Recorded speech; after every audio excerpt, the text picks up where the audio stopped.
بسم اللہ الرحمن الرحیم۔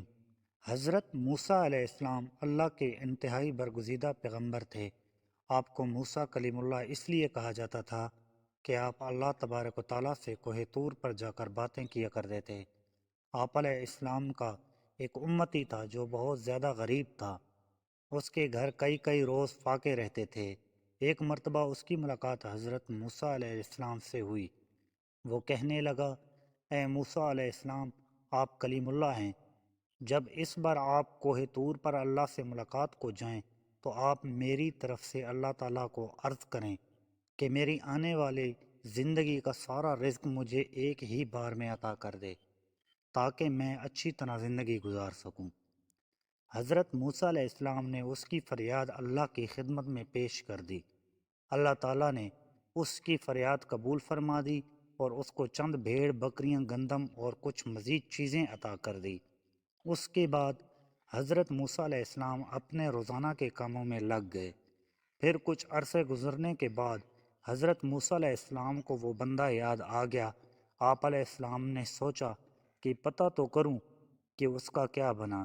جب اس کے گھر پہنچے تو آپ علیہ السلام نے دیکھا اس نے عالی شان مکان بنایا ہوا تھا۔ اس کے گھر میں مہمانوں کا رش لگا ہوا تھا، دسترخوان بچھے ہوئے تھے، انواع و اقسام کے کھانے رکھے ہوئے تھے۔ سب کھا پی کر الحمدللہ کہہ کر مزے اڑا رہے تھے۔ حضرت موسیٰ علیہ السلام یہ منظر دیکھ کر بہت حیران ہوئے کہ آخر یہ کیا ماجرا ہے۔ کچھ دنوں کے بعد کوہ طور پر اللہ سے ملاقات کی تو اللہ پاک سے فرمایا، اے پروردگار عالم، آپ نے اس بندے کو جو رزق دیا تھا وہ تو بہت کم تھا، لیکن آج اس بندے کے پاس کئی زیادہ نعمتیں ہیں۔ یا اللہ، میں یہ سمجھنے سے قاصر ہوں، بے شک آپ خوب جانتے ہیں۔ اللہ تعالیٰ نے فرمایا، اے موسیٰ، بے شک وہ اس رزق کو اپنی ذات پر استعمال کرتا تو اس کا رزق بس وہی تھا جو اس کو ہم نے دیا تھا۔ میرے اس بندے نے میرے ساتھ نفع کی تجارت کی ہے۔ موسیٰ علیہ السلام نے فرمایا، اے پروردگار، یہ نفع کی تجارت کیا ہوتی ہے؟